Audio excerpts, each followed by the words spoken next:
Muy buenos días, los saluda de nuevo Noé de Luna, secretario del Instituto de la Judicatura del Estado. Hoy tengo la satisfacción de presentar al licenciado José Antonio Gutiérrez Flores, quien disertará sobre controversias de inconstitucionalidad local. Es licenciado en Derecho por la Universidad Autónoma de Nuevo León y máster en Derecho Procesal Penal, con orientación en juicios orales por el Instituto Nacional de Estudios Superiores en Derecho Penal. Es catedrático de la Facultad de Derecho de la Universidad Autónoma de Nuevo León y lo ha sido en la maestría en Derecho del Centro de Estudios Universitarios.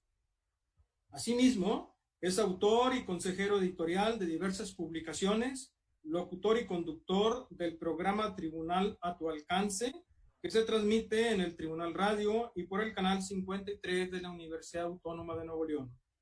Ha ocupado todas las categorías de la carrera judicial, desde escribiente de juzgado y sala, asistente jurídico, secretario general de acuerdos de la Presidencia y del Pleno del Tribunal Superior de Justicia, hasta juez de primera instancia y actualmente es consejero de la Judicatura del Estado. Cedo la palabra al consejero José Antonio Gutiérrez Flores. Muchas gracias.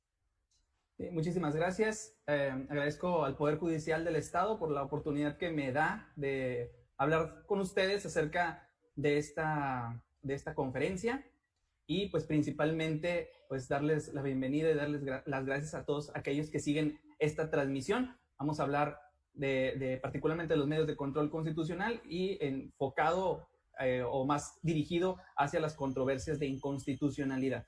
Voy a compartirles mi pantalla con la presentación que nos ocupará el día de hoy. Permítanme un momento. Ahí está. Espero que se pueda ver correctamente. Bueno, vamos a hablar de este tema, pero para esto me gustaría, antes que todo, hablar de un tema, pues vamos a decirlo más global. Vamos a ir de lo general a lo particular, que es la defensa de la Constitución.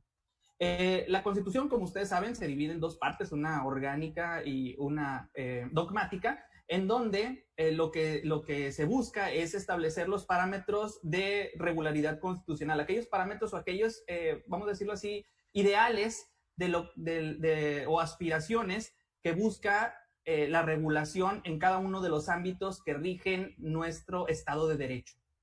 Pero esta regulación no sería completa sin el establecimiento de mecanismos que permitan ejercer un control de la Constitución. Es decir, no me puedes a mí como imponer, vaya a decir, o establecer que pueda respetar los mandatos constitucionales si no se establecen mecanismos para lograr ese resultado. Y para esto es y en este sentido es que surge lo que se llama como el control constitucional. Vamos a decirlo así, este mecanismo de autopreservación de la Constitución, es el control constitucional. Y en el control constitucional, pues vamos a decirlo así, se divide ya en dos vertientes, y digo ya porque a raíz del 2011 ya se vino construyendo lo que es el control difuso. Tenemos el control difuso de la constitucionalidad y el control concentrado de la constitucionalidad. Para efectos de lo que nos interesa y hablar particularmente de los medios de control, vamos a hablar de la parte no tanto del control difuso, ese por lo pronto y para este tema no nos interesaría, sino que vamos a hablar del control concentrado de constitucionalidad. En el control concentrado de constitucionalidad y particularmente la regulación de los medios de control existen varios mecanismos. Están los jurisdiccionales, los no jurisdiccionales y los de control previo de la constitucionalidad. Dentro de los de control previo, que vamos a decirlo así, existe ahí algún debate teórico, estaría por mencionar algún ejemplo, el derecho de veto que tiene tanto el presidente de la República como los gobernadores de los estados. Es decir, antes de que surja una legislación, existe la posibilidad de que se le pueda dar reversa por considerar que existe alguna cuestión que invade algún precepto de la Constitución. Fuera del control previo de la Constitución, pues existen estos otros dos mecanismos que son los jurisdiccionales y los no jurisdiccionales. Dentro de los mecanismos jurisdiccionales de control constitucional tenemos pues el por excelencia, a nivel federal al menos, ahorita nos vamos a ir hacia lo de los estados, tenemos el juicio de amparo por excelencia, la controversia constitucional y la acción de inconstitucionalidad, que son medios jurisdiccionales de control constitucional. Por otra parte, tenemos los medios no jurisdiccionales, que son, por mencionar algunos, el juicio político, el juicio para la protección de los derechos político-electorales del ciudadano, el juicio de revisión en materia electoral, tenemos los procedimientos ante los organismos protectores de derechos humanos, y también existe ya alguna figura en donde se le concede al Senado la facultad de resolver controversias que se susciten por invasión de terrenos o las delimitaciones geográficas entre los estados. Entonces, estos son los mecanismos de autopreservación de la Constitución. Dentro de los mecanismos jurisdiccionales, obviamente, pues tenemos que encabeza la Suprema Corte de Justicia y los juzgados de distrito, los tribunales colegiados. Y esto surge en 1995 como estos medios de control constitucional lanzan en lo federal, pero luego después se fue construyendo lo que se le conoce como la jurisdicción constitucional local. Y fíjense que esta parte es muy importante, porque los medios de control constitucional vienen a dar nacimiento a lo que se llama el derecho procesal constitucional. Una rama del derecho, una vertiente del derecho no estaría completa sin una parte procesal. Por ejemplo, del lado del derecho civil tenemos el derecho procesal civil, del lado del derecho penal tenemos el derecho procesal penal. Lo que nos viene a regular el derecho procesal constitucional o el derecho procesal en general es el cómo. Es decir, por ejemplo, ya sabemos que tenemos derecho a la vida, sabemos que tenemos derecho a la salud, tenemos derecho a un medio ambiente saludable o sano. Ese es el qué, pero el cómo lo vamos a hacer efectivo, esa es la parte que viene en el proceso constitucional, en el derecho procesal constitucional. Y aquí es donde surgen estos mecanismos, aquí es donde me da el cómo. Es como, por ejemplo, si celebra algún contrato y pues tuviera ahí algunas garantías, pero la ley no me dice cómo lo voy a hacer efectivo. Eso sería prácticamente convertiría en letra muerta. Realmente no haría efectivo el cumplimiento de ciertos principios o ciertos derechos que se encuentran establecidos en los distintos ordenamientos. En el caso de la Constitución sucede exactamente lo mismo. Sabemos que tenemos derechos humanos, pero ¿cómo los vamos a hacer efectivos? ¿Quién me los va a proteger? ¿De qué manera me los van a garantizar? Es donde ahí entran, por ejemplo, estos medios de control constitucional, y hablando de derechos humanos, de modo muy particular, está el juicio de amparo. Pero también existe, no es el único mecanismo de control, también existen otros que son, por ejemplo, para el establecimiento de un control abstracto de la constitucionalidad, que corresponderá a otro tema el día de mañana con el magistrado Carlos Arenas, pero también tenemos otros mecanismos que son de división, vamos a decirlo así, o de regularidad o de control interpoderes o entre poderes o entre organismos a quienes la Constitución les señala alguna atribución específica. Estos serían los medios de control. Ahora, ¿quién se va a encargar de su juzgamiento? A nivel federal está muy claro. Aquí no tenemos mayor complicación en cómo se va a desarrollar. Sabemos que es la Suprema Corte de Justicia, y la Suprema Corte de Justicia es el máximo órgano constitucional y también de legalidad, pero también es el máximo órgano constitucional en el Poder Judicial de la Federación, y es a quien se encomienda particularmente la resolución de controversias constitucionales y acciones de inconstitucionalidad de modo exclusivo. Cuando se empieza a crear este mecanismo de la jurisdicción constitucional, empiezan a surgir, y particularmente en el constitucionalismo local, empiezan a surgir aquellos debates de que si debemos de seguir el modelo establecido por la Suprema Corte o podemos adoptar modelos propios de jurisdicción constitucional.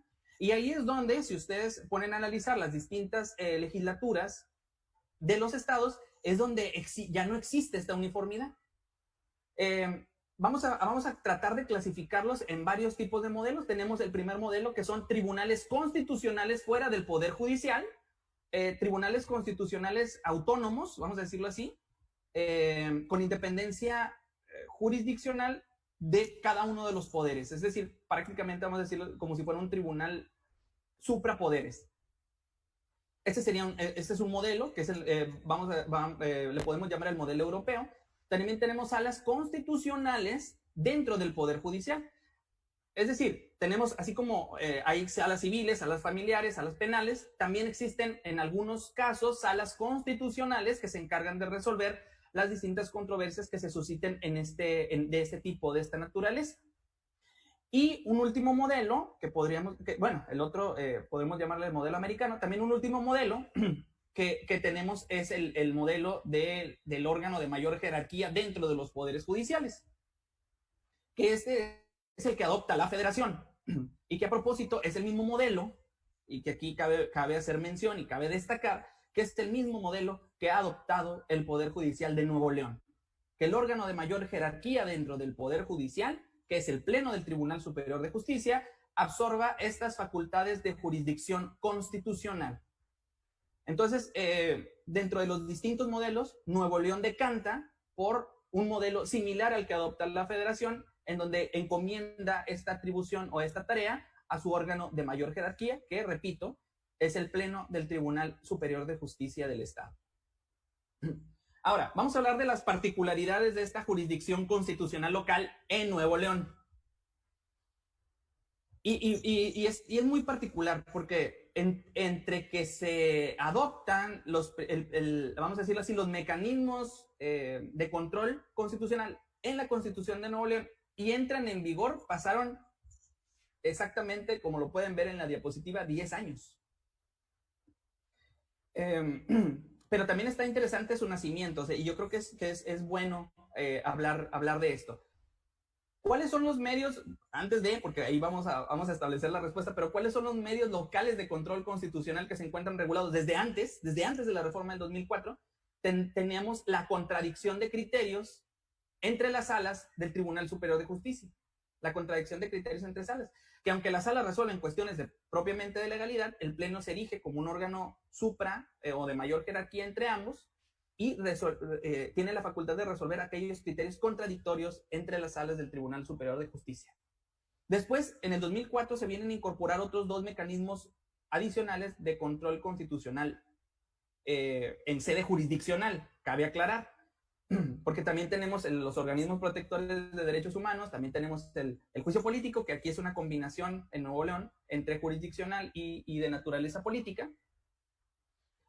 Pero particularmente hablando de los medios de control jurisdiccional, en 2004 se establecen lo que es las controversias de inconstitucionalidad local y las acciones de inconstitucionalidad local. Vamos a ver qué sucede en el 2004, cómo es que vino a establecerse esto. Si ustedes se fijan, aquí en pantalla, el 9 de junio del 2004 se expide una reforma a la Constitución de Nuevo León, en el decreto número 100, en donde se establece se señala que ya se tiene esta facultad. Pero ojo, teníamos ahí una cláusula que no nos permitía, desde el 2004 que se instituyó, no nos permitía poder activar esa marcha. Era, vamos a decirlo así, era un mecanismo dormido de control constitucional. Era derecho positivo no vigente. En los transitorios se establecía que esas disposiciones relativas a los medios de control de la regularidad constitucional local iban a entrar en vigor hasta en tanto se expidiera la ley reglamentaria de la materia. Esto es muy importante. Entonces era de derecho positivo, pero no era vigente. Era una facultad que ya se encontraba prevista para que poseyera el Pleno del Tribunal Superior de Justicia desde el 2004, pero no podía ponerla en marcha por la situación de que estaba condicionada su vigencia a que se expidiera este otro ordenamiento reglamentario o procesal.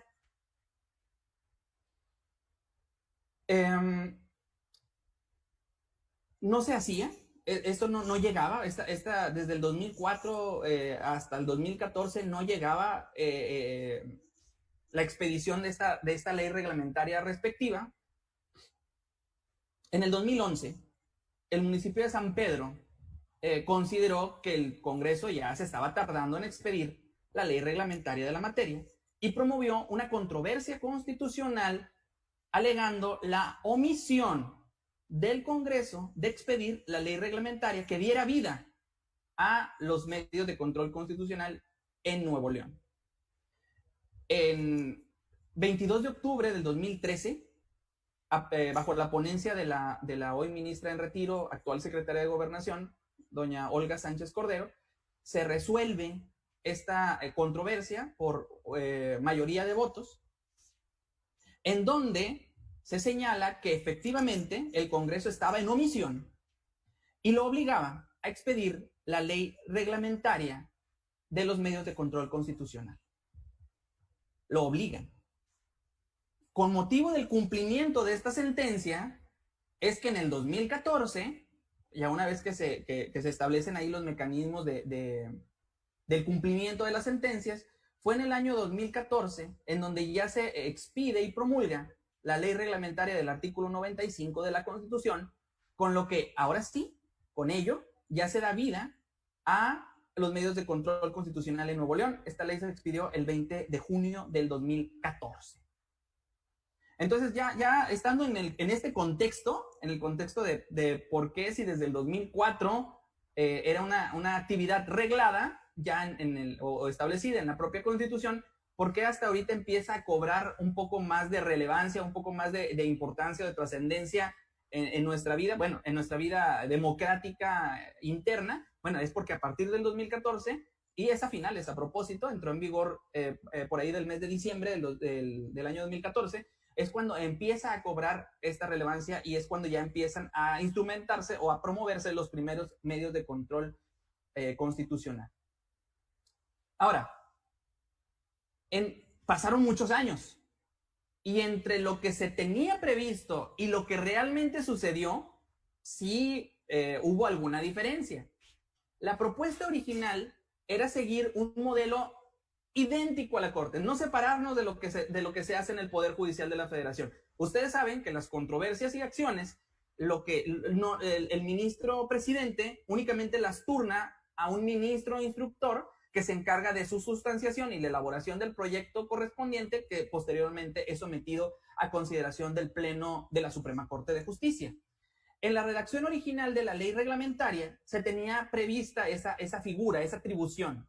Se pensó de esa manera. La instrucción estaba a cargo originalmente, como se previó, a cargo de un magistrado instructor y finalmente su resolución por parte del Pleno. Un modelo idéntico, como les acabo de mencionar, al seguido por la Corte. Sin embargo, ya cuando se expide la ley, cambia ese mecanismo.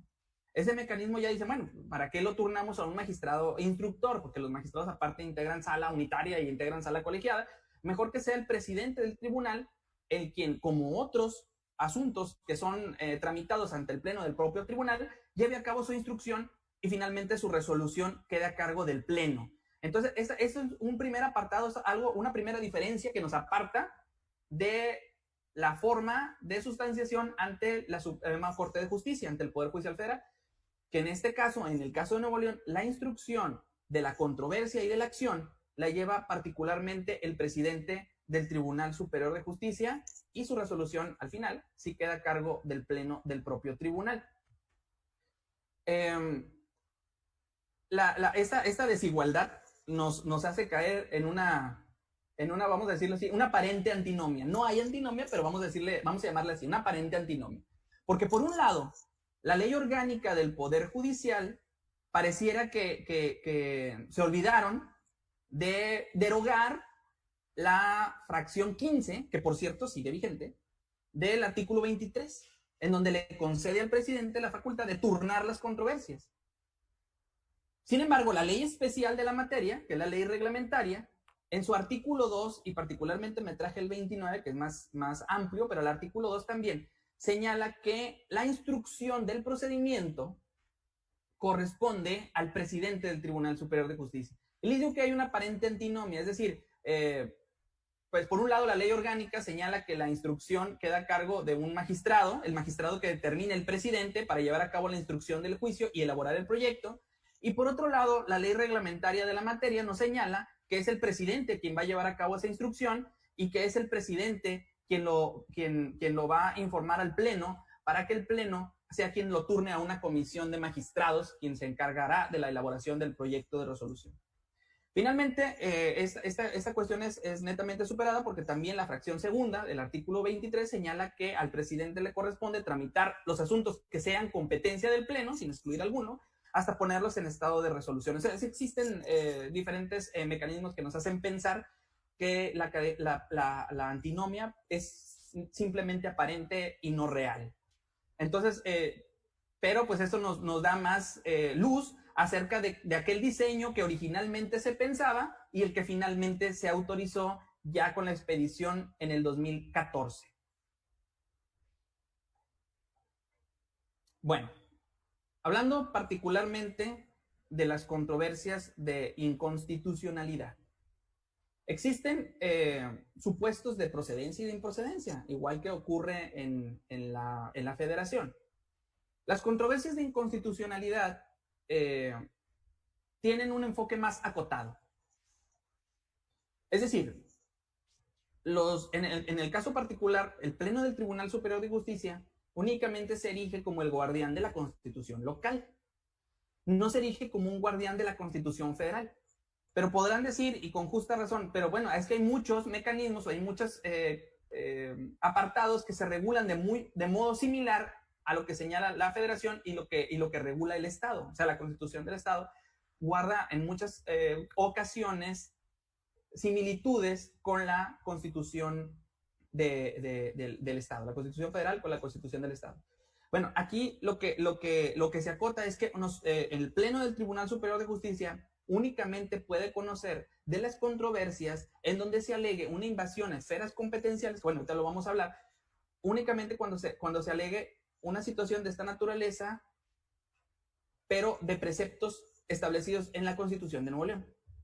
Si hay alegaciones simultáneas de que es que estás violando la Constitución federal y también la Constitución local, lo que señala la ley reglamentaria es que todo lo que esté enfocado a la Constitución federal, en caso de que exista esta dualidad o que sea mixta, todo lo que sea regulación de la Constitución federal, el Pleno no lo va a poder abordar. El Pleno del Tribunal no lo va a poder abordar. Únicamente se va a enfocar, o sus esfuerzos se van a concentrar en resolver todos aquellos objetos que estén previstos en la Constitución local y aquellas violaciones que se den únicamente a la Constitución local. Entonces, los supuestos de procedencia. A diferencia de las acciones de inconstitucionalidad, las acciones de inconstitucionalidad, que insisto, ya lo verán después, únicamente procede contra normas generales. A diferencia de esto, la controversia de inconstitucionalidad procede en contra de normas y de actos. Es decir, aquí hay un amplio espectro, o sea, no nada más se limita a cuestiones normativas, sino que va más allá e inclusive regula actos de autoridad.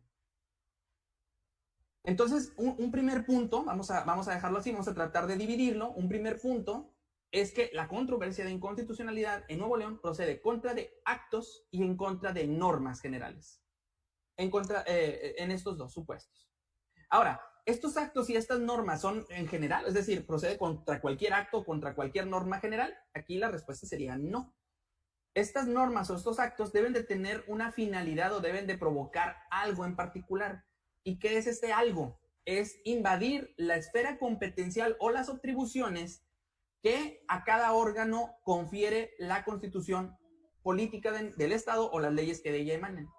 Es decir, aquí lo que se trata de regular es que no exista una invasión de atribuciones o de competencias entre poderes o entre órganos o municipios. Es decir, que el Ejecutivo no invada cuestiones que corresponden propiamente a los municipios o que el Legislativo no tome atribuciones que corresponden o corresponderían exclusivamente al Poder Ejecutivo.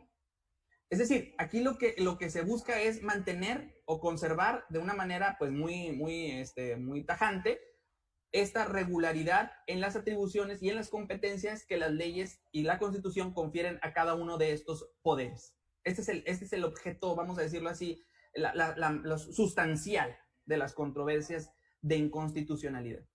Ahora, una parte muy importante, que bueno, ya lo vamos a ver en legitimación, es que si ustedes leen con detenimiento, el Poder Judicial no se encuentra dentro de los posibles candidatos a ser actor demandado dentro de una controversia de inconstitucionalidad, y esto es hasta por lógica, debido a que es el propio Poder Judicial el quien va a resolver esa controversia o esa contienda.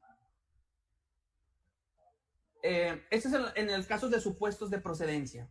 Ahora, la controversia de inconstitucionalidad, ¿contra qué ¿Contra qué procede? ¿Contra qué no procede?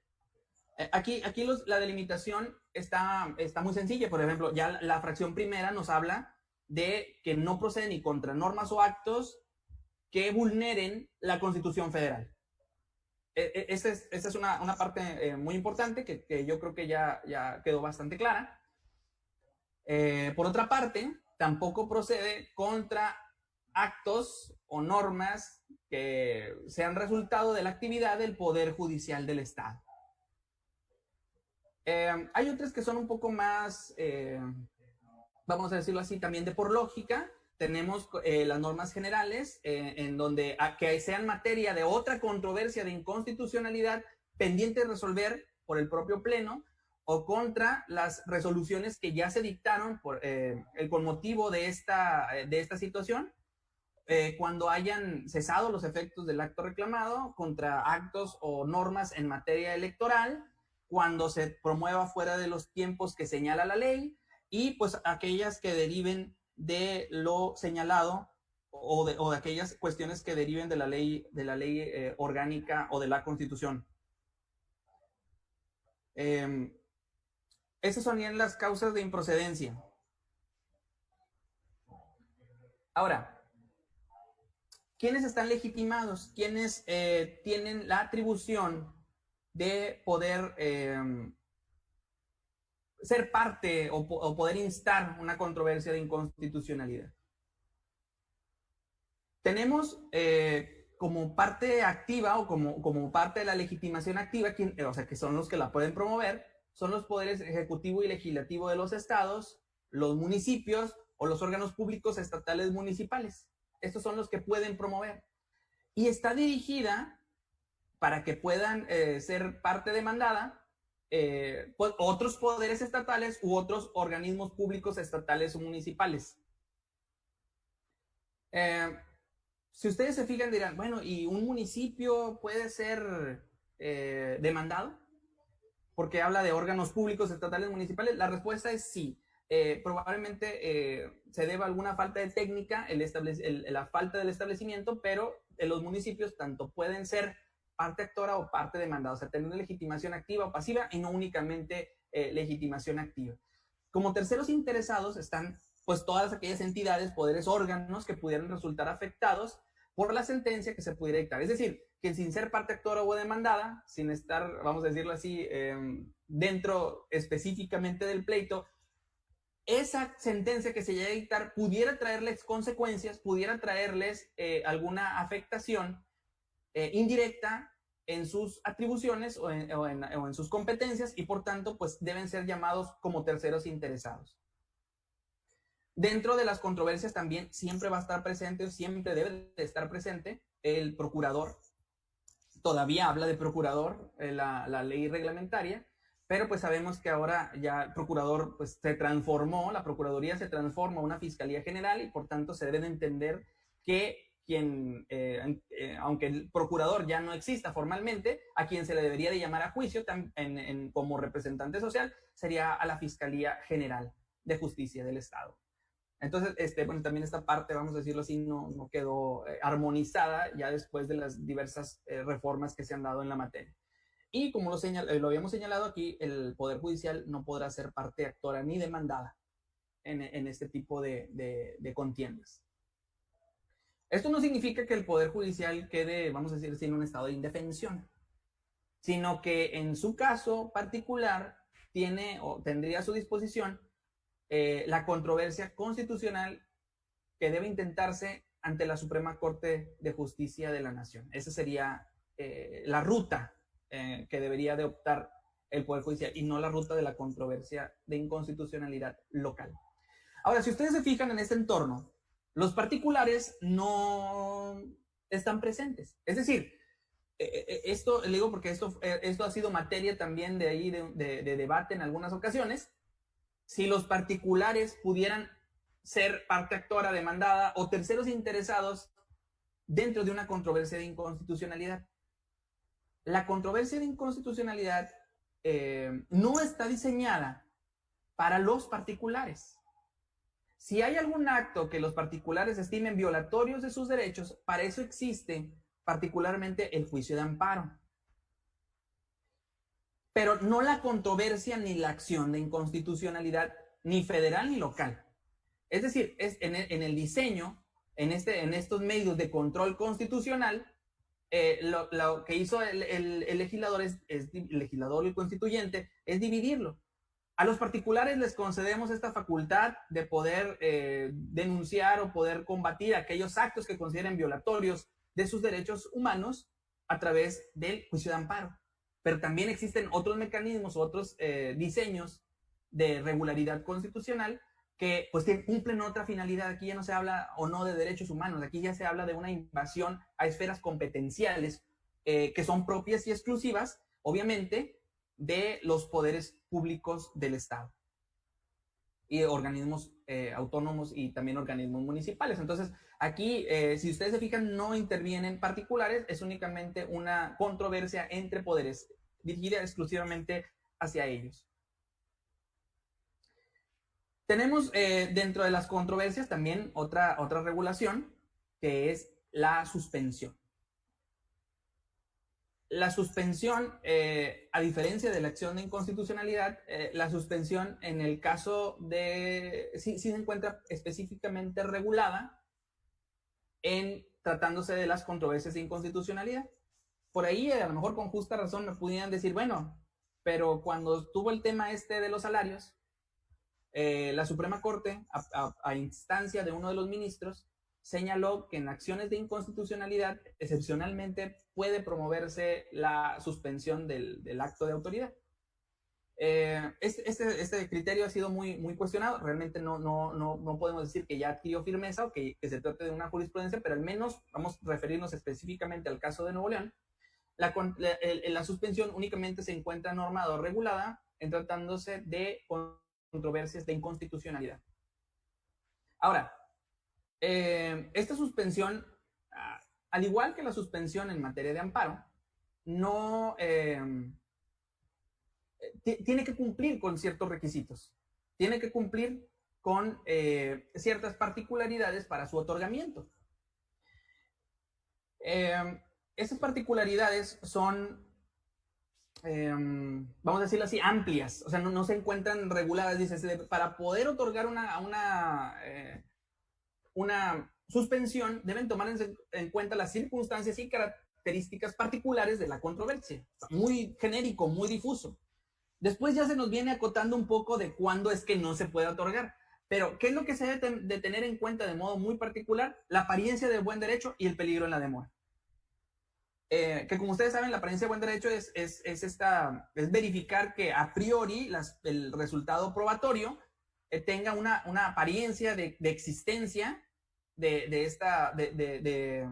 de certeza. Y el peligro en la demora, pues es que el hecho de no otorgarse pudiera dejar sin materia eventualmente la controversia o el acto que se está haciendo valer. Ahora, eso es lo que se debe tener en cuenta al momento de su otorgamiento, pero también se debe tomar muy en cuenta cuándo es que no procede el planteamiento o el otorgamiento de una suspensión. Y también de forma general se establece que no procede cuando se plantea en contra de normas generales. Fíjense, la controversia, entonces, habíamos comentado que procede en contra de dos tipos de actos o de dos tipos de particularidades. Procede en contra de actos de autoridad y en contra de normas generales. O sea, vamos a decirlo así, tenemos esa doble vertiente. Pero la controversia en contra de normas no admiten, al menos inicialmente, no admiten una suspensión. Únicamente se admitiría cuando la controversia se hubiera planteado en contra de actos de autoridad. Entonces, aquí creo que esa diferencia es fundamental, sutil, pero fundamental. También dice que no procede el otorgamiento de la suspensión en los casos en que se ponga en peligro la seguridad o economía del Estado, por obvias razones, del municipio u órganos, o que se afecten gravemente a la sociedad en proporción mayor a los beneficios que con la suspensión pudiera obtener el solicitante. Entonces aquí también se debe hacer una ponderación de derechos. En esta ponderación se tiene que valorar si el otorgamiento de la suspensión implica poner en riesgo a la sociedad en mayor medida de los beneficios que pudiera obtener con su otorgamiento el promovente, la parte actora de la controversia. También respecto de la controversia, de la suspensión en controversias de inconstitucionalidad respecto de normas generales, cabe mencionar que también existen ahí algunos criterios recientes de la Suprema Corte de Justicia que sugieren excepcionalmente también su procedencia. Sin embargo, pues no nos vamos a enfocar, vaya, en las particularidades de la controversia a nivel federal, sino únicamente aquellas que deriven de la ley reglamentaria y particularmente de la legislación local. Entonces, ahí sí, también un tema muy, muy debatido y pues de mucha actualidad. Entonces, pero pues de forma genérica, podemos decir que al menos en el caso de Nuevo León, existe también esta prohibición de otorgamiento de la suspensión en contra de normas generales. Tenemos otro aspecto que es el procedimiento en las controversias de inconstitucionalidad local. Y aquí hay algo que me llama la atención y algo que quisiera destacar. Tal vez no sea importante, tal vez sea únicamente peculiar, y no sé si nada más para mí o también para ustedes, pero sí quisiera hacer notar algo. A veces hay debate, sobre todo en los procedimientos civiles, en los procedimientos familiares y del orden del derecho privado, en donde se señala que hay una desigualdad entre la oportunidad que tiene el actor de instar su demanda y la oportunidad que tiene el demandado para dar su contestación. Porque mientras que para el actor su derecho está sujeto a prescripción y mientras no prescriba puede demandar y obtener el reconocimiento, la declaración o la constitución del derecho que está reclamando, y los periodos de prescripción son amplios, inclusive se miden en años, dependiendo de la materia, pero se miden en años. Para efecto de la contestación se tienen plazos de 5, 9 días, 8 días, 15 días, o sea, plazos que no se miden en años, sino se miden en días. Entonces, ha surgido también ahí por parte de algunos teóricos el debate de que si esto podría afectar o no el principio de igualdad procesal. La realidad es que no, porque pues el derecho de defensa como quiera no se pierde, únicamente es el establecimiento de plazos, porque el procedimiento no puede quedar parado de manera indefinida o por lapsos prolongados. Pero en el caso de la controversia de inconstitucionalidad sucede una peculiaridad. El plazo para presentar la demanda es el mismo plazo que tiene el demandado para contestar. O sea, aquí sí existe una oportunidad procesal, digámoslo así, similar tanto para promover la demanda como para dar contestación. Porque para promover la demanda deben transcurrir 30 días a partir de la emisión del acto o la emisión de la norma. Y para dar contestación, el demandado cuenta con 30 días a partir de su emplazamiento. Entonces, aquí, vamos a decirlo así, se supera, digo, me llama mucho la atención porque aquí ya ese debate teórico en relación a este punto, pues queda ampliamente superado porque realmente el plazo para promover una demanda es el mismo plazo que para dar contestación a ella. Entonces, bueno, una vez que digo, ya con esto nos vamos al primer punto. Para la presentación de la demanda, quien promueve lo debe hacer dentro del plazo de 30 días a partir de la emisión del acto o de la expedición de la norma general. Los plazos únicamente se cuentan en días hábiles. Quedan excluidos del cómputo aquellos plazos que no, en los que no la autoridad, el Pleno del Tribunal Superior de Justicia, de modo muy particular, pueda funcionar o estar en operación o en labores. Y la demanda debe cumplir también con ciertos requisitos, requisitos que son muy similares a los que se establecen en la ley reglamentaria de las controversias y acciones a nivel federal.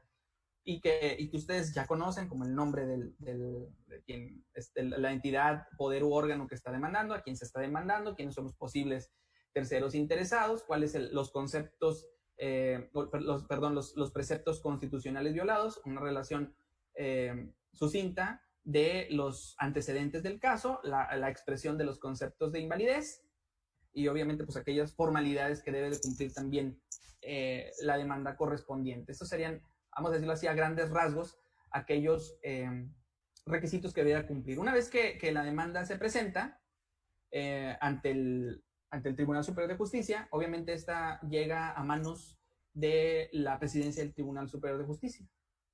La presidencia, quien es quien lleva a cabo toda su instrucción, si ustedes ven ahí arriba, traté de poner una línea en donde se establece cuál es la intervención de la presidencia, cuándo cesa su intervención y cuándo comienza la intervención del pleno. Bueno, se radica, el presidente puede admitir o desechar. ¿Qué deberá tomar en cuenta para su desechamiento? Que no se reúnan de modo manifiesto e indudable alguna de las causas de improcedencia que ya vimos anteriormente. Por eso también era importante en este punto haber visto esas causas de improcedencia. Porque, por ejemplo, si lo que se está planteando es una demanda en donde se alegue violación exclusivamente a preceptos de la Constitución Federal, entonces esa demanda eventualmente va a ser desechada por encuadrar o por contener de modo manifiesto e indudable una causa notoria de improcedencia. Si se desecha, pues obviamente procede su baja. Vamos a ver en otro apartado de los recursos, pero por lo pronto vamos a quedarnos hasta allí con el procedimiento. En cambio, si el presidente a su consideración estima que no se actualiza ninguna causa de improcedencia, que obvio y ojo, pueden hacerse valer inclusive en la contestación, es decir, es únicamente un primer filtro. O sea, a lo mejor el presidente no ve en apariencia ninguna causa de improcedencia, pero tal vez el demandado sí, y el pleno es el que finalmente va a determinar si se actualiza o no. Pero si el presidente a su criterio no considera que se encuentre alguna causa de improcedencia, entonces lo que procedería es admitir esa demanda. Después de la admisión, obviamente, viene el emplazamiento y viene ese emplazamiento con un requerimiento de las constancias que constituyan el acto reclamado. Es como más que una contestación, vamos a decirlo así, un informe justificado, en donde también se proporcionen y se expidan y se otorguen todas aquellas constancias que den soporte al acto que se está impugnando. Se le da la oportunidad a la entidad, órgano o poder demandado para que produzca su contestación dentro de un plazo de 30 días hábiles, como lo hemos visto. Dentro de esta contestación se encuentra previsto también una vista a las partes, incluyendo al representante social, es a las partes, y aquí se abre la oportunidad, en su caso, de que el actor pueda ampliar su demanda. Si amplía su demanda, obviamente también tendría la oportunidad de dar contestación el demandado dentro del mismo plazo de los 30 días.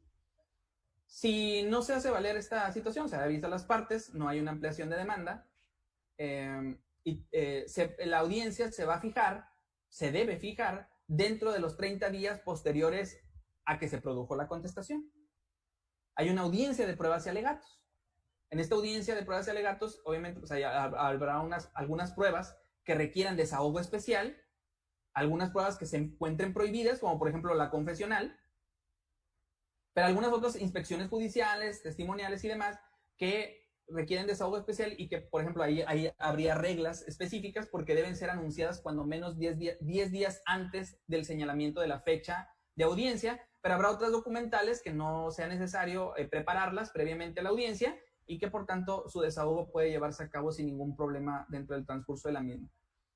Aquí, antes de llegar a la sentencia, durante toda la fase procesal, la legislación que se está aplicando es la ley reglamentaria del artículo 95 de la Constitución de Nuevo León. Sin embargo, también ahí señala que en caso de que exista alguna laguna, en caso de que exista la necesidad de acudir a algún otro ordenamiento por la falta de regulación de alguna formalidad o alguna cuestión procesal, aplica supletoriamente el Código de Procedimientos Civiles del Estado. Entonces aquí sí hay una supletoriedad y la supletoriedad es del Código de Procedimientos Civiles del Estado. El Código de Procedimientos es supletorio a la ley reglamentaria. De modo expreso, así lo señala la ley de la materia. Una vez que ya se desahoga la audiencia, el asunto queda en estado de sentencia. Habíamos comentado, en las controversias federales, el ministro instructor también es ponente. El ministro instructor, el que lleva la instrucción, es el que hace el proyecto y lo presenta a su consideración al Pleno de la Corte. En el caso de Nuevo León no es así. La instrucción, hasta ponerlo en estado de sentencia, ojo, hasta ponerlo en estado de sentencia, corresponde al presidente. Una vez que se pone en estado de sentencia, el presidente le informa al Pleno o turna al Pleno ese expediente y le dice al Pleno, yo ya desahogué, ya tramité todo lo correspondiente a este expediente de controversia de inconstitucionalidad, ahora lo pongo en conocimiento del Pleno para que proceda a realizar lo que corresponde. ¿Y qué corresponde? El Pleno, de entre ellos, designa una comisión de 3 magistrados que se van a encargar de la ponencia del asunto. Esa también es una diferencia respecto del mecanismo de sustanciación que rige a nivel federal. El Pleno, no el presidente, sino que es el Pleno quien se encarga de turnar a una comisión de magistrados, de 3 magistrados, el asunto para la elaboración del proyecto. Ahora, una vez que los magistrados ya se hace la designación, se les turna y elaboran el proyecto correspondiente, pues lo tienen que someter nuevamente, y por obviedad de razón, a consideración del Pleno para que lo voten. Aquí voy a hacer un énfasis también un poco particular. Una vez que se presenta al Pleno, para que el Pleno lo vote, hay distintos escenarios que se pueden dar. Que el proyecto se rechace, es decir, que exista una mayoría en el sentido inverso del proyecto, que existe una mayoría en el sentido inverso del proyecto, entonces se rechaza y se tiene que returnar ese asunto para que se presente el nuevo proyecto. Si el proyecto no alcanza las 2/3 partes, es decir, la votación no es que decanten una gran mayoría, las 2/3 partes por un sentido contrario, sino que no alcanza las 2/3 partes, entonces ese proyecto se desestima. Ahorita voy a hacer un paréntesis muy especial en ese quórum de votación. Pero si este proyecto se aprueba con las 2/3 partes de los integrantes del Pleno, que es lo que le llaman mayoría absoluta, entonces se publica y crean lo que llama una jurisprudencia local, porque el criterio tendría el carácter obligatorio y sería obligatorio tanto para quienes intervienen en la controversia como para los demás órganos jurisdiccionales locales y otros poderes públicos del Estado. Entonces, les señalé hace un momento que iba a hacer un paréntesis en la votación. Fíjense que la ley reglamentaria señala que en tratándose de normas generales, para su invalidez requiere las 2/3 partes. No hace ninguna precisión respecto de cuál es el quórum de votación en tratándose de las controversias que se promueven contra actos.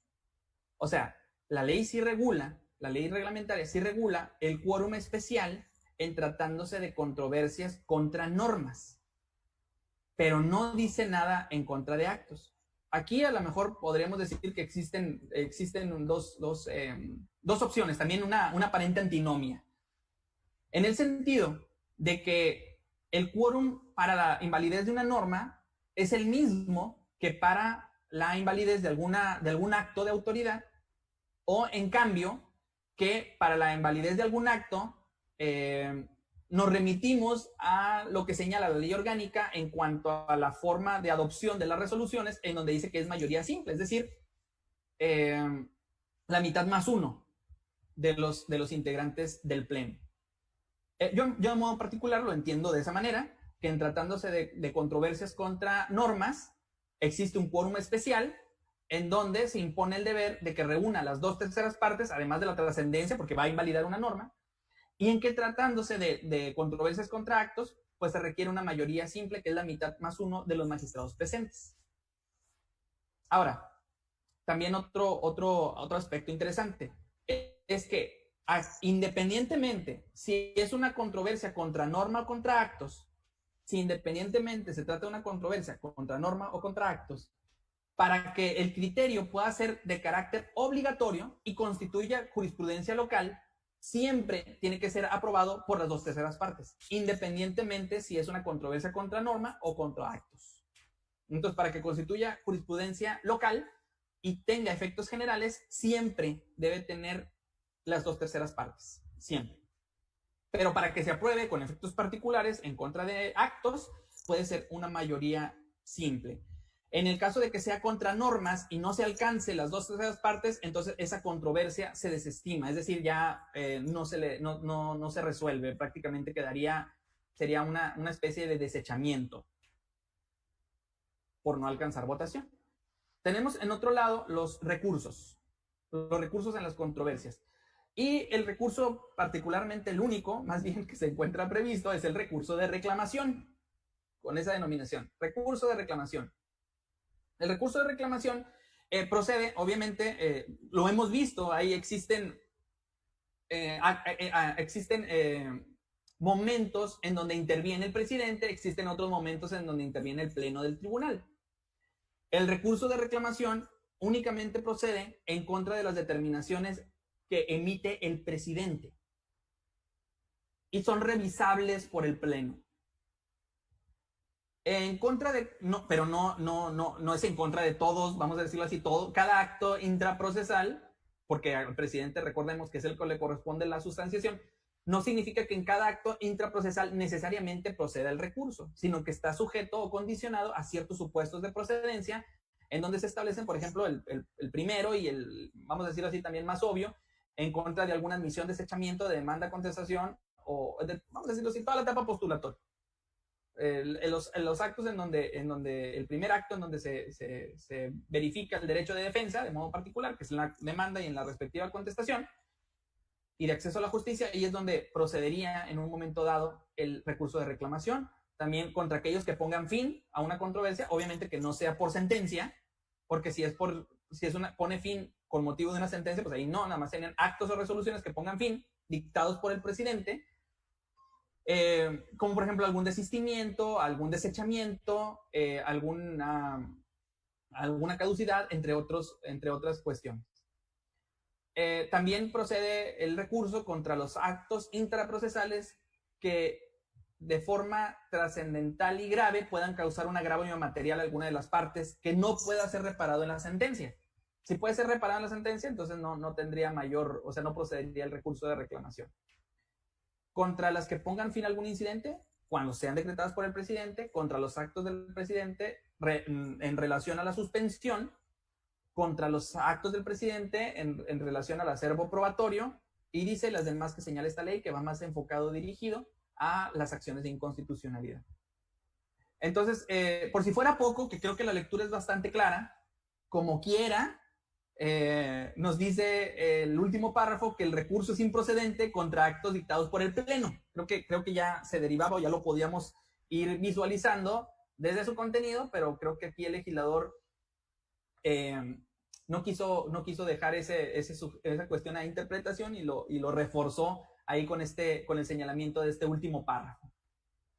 Ahora, y ya para finalizar, que ya también veo que estoy cerca de la hora, hay alguna desigualdad ahí, hay una regulación de modo muy particular entre la interrupción y la contradicción de criterios obligatorios. Le titulo ahí una posible antinomia. Fíjense que a nivel federal no existe, no está regulada, vamos a decirlo, no está prevista una contradicción de criterios entre el propio órgano jurisdiccional. O sea, por ejemplo, el Pleno de la Suprema Corte de Justicia, si dicta una resolución contraria a otro que había emitido, no hay una contradicción entre el propio Pleno, o sea, no hay una contradicción entre una resolución del Pleno y la otra. ni tampoco hay contradicciones entre los órganos de menor jerarquía que forman jurisprudencia, como por ejemplo las salas de la Suprema Corte o los tribunales colegiados o plenos de circuito. No se encuentra regulada a nivel federal, no existe una contradicción de criterios entre el propio órgano. Más bien, ahí la figura que existe es la interrupción. Y sin el ánimo de escucharme muy criticón, en el caso de Nuevo León, regulamos las dos cosas. O sea, interrupción y contradicción como si fueran, vamos a decirlo así, cuestiones diferentes, pero similares. Voy a explicarme ahorita por qué. Cuando el mismo órgano jurisdiccional emite una resolución que es contradictoria o que es diferente a una que había tomado yo previamente, a esta figura se le llama interrupción por una renovación de criterio. Es decir, y esta renovación de criterio siempre tiene que estar respaldada con las razones en las que se aparten del criterio adoptado anteriormente. Y el artículo 43 de la ley reglamentaria sí lo establece. Dice que el Pleno del Tribunal Superior de Justicia interrumpirá o dejará sin efectos algún criterio obligatorio, entre otros supuestos, cuando el propio Pleno hubiera hecho un pronunciamiento contrario en una resolución aprobada por mayoría absoluta de votos. Es decir, si ya el Pleno tomó una decisión y posteriormente toma otra posterior y distinta, entonces aquí se actualizará la interrupción de ese criterio obligatorio. Pero luego después el siguiente párrafo nos dice que la contradicción nos sugiere más bien la existencia de una contradicción de criterios obligatorios aprobados por el propio Pleno. O sea, es decir, que el Pleno toma un criterio contrario al que anteriormente había tomado y es el mismo Pleno el que va a definir esa contradicción. Realmente, desde el plano meramente teórico, desde el plano meramente doctrinal, no veo la posibilidad de que ambas figuras coexistan o convivan. No creo que no. Hay una, creo, pudiéramos decirlo así, hay una antinomia, o sea, o se interrumpe o supera la contradicción, porque si interrumpes, entonces el otro criterio deja de ser obligatorio, se convierte en obligatorio el segundo y por tanto ya no habría una contradicción entre criterios obligatorios, porque el primero lo dejó de ser al haber emitido un pronunciamiento posterior. Vaya, o sea, creo que el primer párrafo invalida el segundo. Ahora, si quisiéramos ser un poco más benévolos, vamos a decirlo así, quisiéramos ser un poco más, pues tratar de encontrar el cómo sí, o sea, cómo tratar de superar esta posible antinomia. Si se fijan, dice que es cuando el Pleno emita una resolución en contrario, se interrumpirá. Dice, en una resolución aprobada por mayoría absoluta. La mayoría absoluta es claramente identificada como las 2/3 partes. Es claramente identificada así, pero suponiendo que un criterio no tenga esta mayoría absoluta, entonces podría darse una contradicción. A lo mejor ustedes, me podrían decir eso, bueno, pero es que este mecanismo está diseñado para aquellos criterios que no alcancen una mayoría absoluta, que queda indefinido. Vamos a decirlo así, mayoría absoluta lo podemos interpretar como la totalidad de los miembros del Pleno votando en un mismo sentido, o sea, es decir, una votación unánime, o una mayoría absoluta es que alcance las 2/3 partes. Suponiendo que dijéramos, bueno, es que aquí habla de los criterios unánimes dictados por el Pleno, entonces ahí se va a dar la interrupción, pero cuando no sean unánimes, entonces no se podría dar la interrupción y por tanto cabría la contradicción de criterios. Creo que podría ser una solución. Sin embargo, como les comento, la mayoría absoluta, al menos en la forma en la que lo hemos entendido, es las 2/3 partes de los integrantes y por tanto, como vimos anteriormente, sea de normas o de actos, para que el criterio tenga la calidad de obligatorio, requiere necesariamente alcanzar las 2/3 partes, necesariamente. Entonces, el criterio obligatorio lo será una vez que se alcancen las 2/3 partes. Y por tanto, esa resolución se aprobaría por mayoría absoluta y volveríamos al mismo punto de partida. Invalidaría en consecuencia lo establecido en el segundo párrafo, en el último párrafo del artículo 43, y convirtiendo este párrafo, pues prácticamente, por decirlo de alguna manera, en letra muerta. Entonces, sí, aquí, vamos a decirlo así, vamos a dejarlo abierto, vamos a dejarlo a la reflexión. Creo que esa parte es muy importante porque nos ayuda mucho a entender de mejor manera las legislaciones, vamos a decirlo así. Entre la interrupción, y creo que es un buen tema para análisis, la interrupción y la contradicción de criterios en la forma en la que están regulados en el artículo 43 generan una posible antinomia, es decir, que un hecho invalida el otro, o realmente se tratará de regulaciones diferentes, cada una con sus particularidades, en las que puedan ambas coexistir sin invalidarse una con la otra. Creo que este punto nos ayuda mucho a la reflexión. Ya les externé mi punto de vista para que no quede tampoco tan en el aire, ¿no? Es un punto de vista muy particular. Y bueno, pues con esto terminaría mi participación del día de hoy. Espero que haya sido de su agrado. Espero que también pues haya aportado algo pues al conocimiento y sobre todo también al interés en este tipo de asuntos. No me queda más que despedirme y agradecerles nuevamente que se hayan quedado y que hayan visto esta participación. Muchas gracias a todos.